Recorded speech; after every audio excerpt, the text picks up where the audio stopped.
Okay, so I know I'm doing lots of cookies right now, but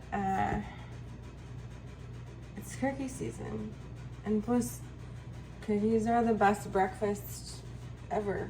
So I'm gonna preheat my oven to 375.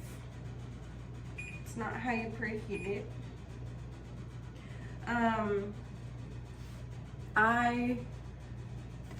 This is one of my recipes. A lot of them are my recipes, unless I'm like, I got this from here, or I don't know where I got this, or whatever. But this is one of mine, and it is one of my favorite recipes ever for cookies. So we all know and can agree that raisins are disgusting. But for some reason, people put them in oatmeal cookies, and that just totally ruins them.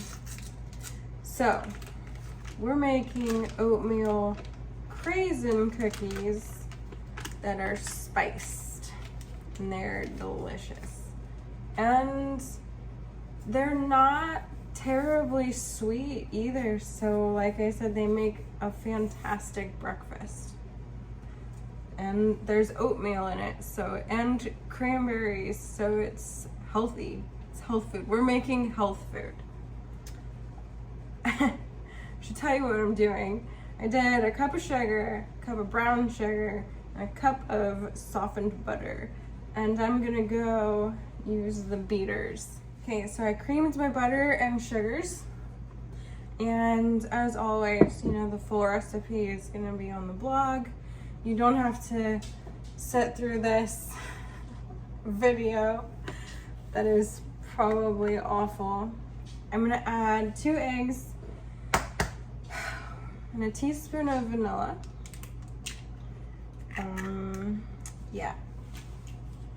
So then I'm gonna go use the beaters again, and like magic, come back, and that'll be all nice and creamed. So as always, oh, I can't get things open. Hey, Twizy, are you gonna help me? Can you help me get this open? Oh my gosh. Hands cramp. So I need somebody to just hang out with me and open stuff for me and lift stuff for me. That would be amazing. So that job's open, available, taking applications. Your payment is the cookies. I think that's all I'm gonna do. Yep, be back. But, okay, so I creamed that. And now we're gonna do our flour and our dry stuff, but not the oats. I think I need flour. I need flour. I have to open a new flour. Freaking, I bought whole wheat flour last time I was at the store. Just because I went to the store by myself for the first time in like a long time, and because I've been feeling pretty good, but I just wanted to get the hell out of there, so I was just grabbing shit off the. It's like I need flour. This is heavy. So I got whole wheat flour. And all the difference on this one, and it just says it like in red right here, like whole wheat. Like usually it's like some fancy bag or something. No, I would be the person that goes to the store and brings home the Diet Coke. I was like, how can you mess that up? It's like, I just wanted to get the hell out of there. The place is awful. Anyway, I don't drink pop. I do like my LaCroix, my water with like a, you know, a flavor, like a fart of flavor. Anyway, a soda machine. That's something that I totally need, is a soda machine. I would drink all the bubbly water. I'm putting 2 cups of flour in. And like I always say, spoon it in, level it off. I never do it though. And they turn out great, they're fine. But I also don't like pack it, you know, when you like, or pack it down when I put it in there. So it's still kind of fluffy, it's not like packed. That's the thing that you don't want. Anyway, we're gonna do some spices. You know, I'm just gonna get out a different measuring spoon because that one has vanilla in it and it'll stick. So I used to loathe baking. So this is nutmeg, a half a teaspoon of nutmeg. Oh, I love nutmeg, it's so good. I love fresh nutmeg, grated fresh nutmeg. Put a little bit of that in some cream, some rosemary, a little squeeze of lemon, and you have yourself like this perfect sauce for pasta. Anyway, forgot what I was saying. Oh, funny thing is that I used to hate baking. My mom, she's a really good baker. She's a very strict recipe follower, and she would always try to get me to bake with her when I was younger. And you know, she was the like spoon the flour, level it off, like level the teaspoon and measure this exactly and follow the instructions exactly. And I am just I don't read instructions, I don't follow recipes, I don't do any of that. And so it was just this tedious process for me, and I hated it. I hated baking. But once I started figuring out that I could make up my own recipes and I could play with the amounts of things, and figured out what baking soda does and what baking powder does and all these things and how to use them, became really fun for me. It's like science. But then you eat it, so it's better. Edible science. Anyway, I don't know what I put in. I put some cardamom, some cinnamon. This is baking soda. We're also gonna put salt. I did use salted butter. I love baking with salted butter. I know a lot of things say like use unsalted butter. Use salted butter. Well, it depends on what it's for, but I like salted butter. So that's like about a teaspoon. You know, I like a little bit more salt, so we're gonna put a little bit more salt. I think that's all my dry. So I'm gonna go mix this with the beaters again. The spices in this batter, they totally make it. They're incredible. I don't know about you, but cardamom is one of my favorite things. I'm gonna sprinkle a little bit on like cantaloupe or mango, or, oh my gosh, cardamom. So now I have my batter, and I am going to add oats and craisins, but I'm gonna stir those in by hand. Make sure this is pretty stirred. And it's a lot of oats. I mean, really the only way I like oats is in cookies. It's really the only way to eat them, you know? I'm not a big fan of oatmeal. It's slimy. I guess it's okay though if you don't have, I like foods that you don't have to chew, you know, and just kind of slide down. Chewing is hard. It's hard work. I need to open the other one. Don't fear, I have more. So what got me into liking baking, this is kind of a sad, well, it's not like sad, but was when I was homesteading and living in the country and making everything from scratch. I really liked my sourdough starter, and how many was that? 2? 3. So we're going 3 cups of oats, I think. Is that what I wrote down? Yeah. And anyway, so I was making, you know, sourdough bread and biscuits and pancakes and everything every day, every week. I mean, and her name was Ethel the sourdough starter, and I had her for years. And of course I couldn't move thousands of miles with my poor starter in the middle of summer. But so I got these, I really got into this like old-timey cooking, homesteading stuff.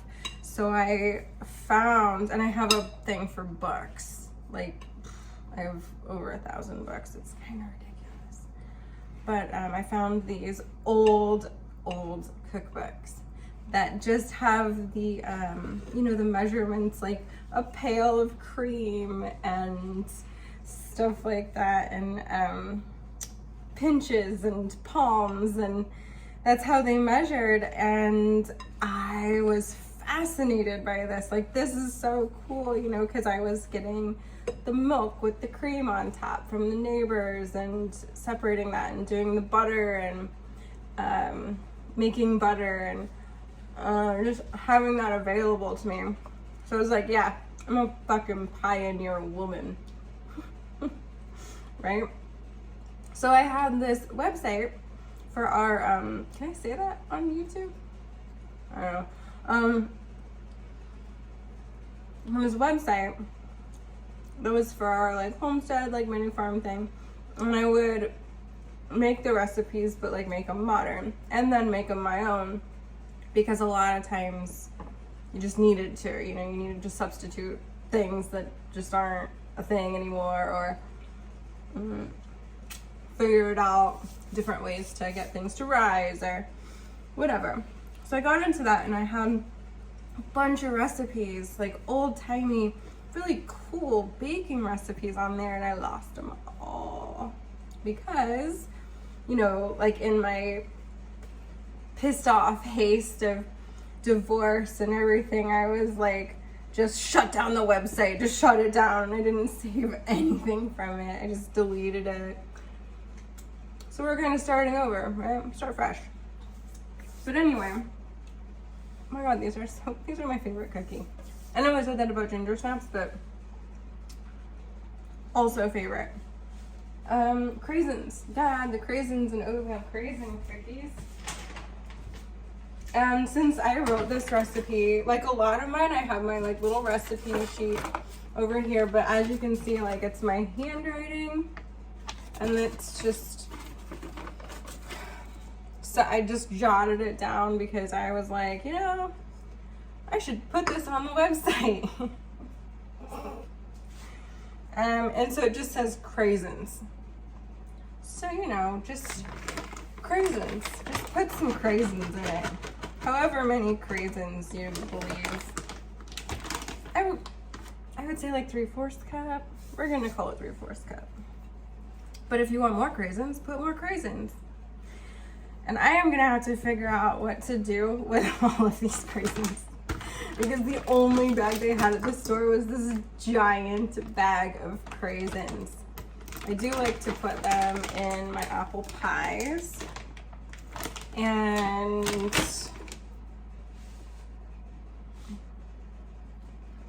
I got nothing else. So if you have any ideas, please comment. Remember, I'm not a fan of oatmeal, so I'm not gonna like put them in oatmeal for breakfast. I'm gonna have cookies with oatmeal and Craisins for breakfast, like a normal person.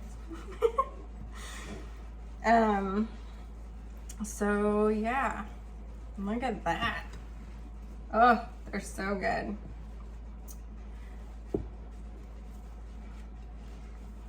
I need to find those books, those cookbooks that I had from, you know, the old farm ladies, and redo those recipes, because that's fun.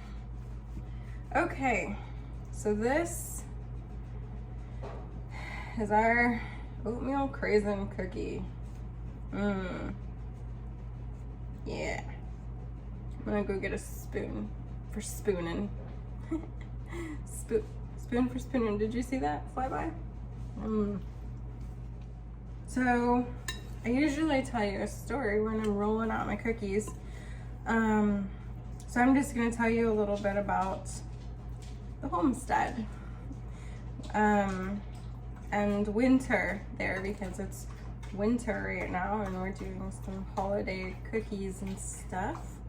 So I'm rolling them into balls, setting them on the sheet, about 1-inch balls, and put them a couple inches apart or something, you know, whatever. I always get out the tablespoon to measure and then I just use my hands. Whatever. It works. Do what works for you, you know? That's life. So, really, when I left was when things started to come together, and, you know, we weren't dirt poor and eating cabbage and rice for every meal like we were for like 4 years, and without electricity off and on because it kept getting shut off, and then we'd just be like, yeah, we don't want it. This is just how we live. So the winters, we had this pond and we didn't have water there. We had to have it brought in, and it was in a holding tank in a cistern. There wasn't a well or anything, but there was a pond, and we couldn't afford to have the water brought in, so we would we'll refill like water at the the grocery, you know, in those 5-gallon things, and then we would do laundry and shower and stuff in the pond water. And in the winter we'd have to go out to the pond with a pickaxe and get a hole in there and stick the pump down in there that pumped the water into the holding tank so that we could have running water and get it hot, you know, for the dishes and the showers and laundry and stuff. And these are gonna be big cookies. Yeah. And we heated the house with wood. So it was wood heat, and it was in southern Indiana, so it was cold. And the last winter that I was there, I remember it was like one of the colder, longer winters, and it was in February. And we had ran out of wood already from chopping, you know, all year, all summer and everything.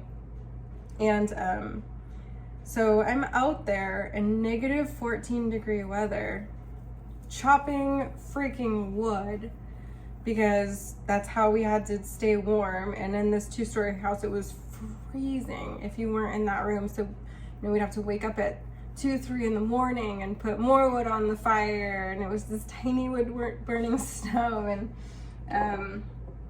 so anyway, I'm out there chopping wood, negative 14-degree weather, and I remember thinking to myself, if I just miss and chop off my leg, I won't even feel it. It's so cold outside. I am not doing this again. And maybe I put that into the universe and some things happened, and I don't live where it gets that cold anymore. I do want to do the homesteading thing again though, but not so much in negative 14-degree weather. So I made my balls, little balls, and I'm gonna stick them in the oven at 375 for 8 minutes. Okay, so our timer went off,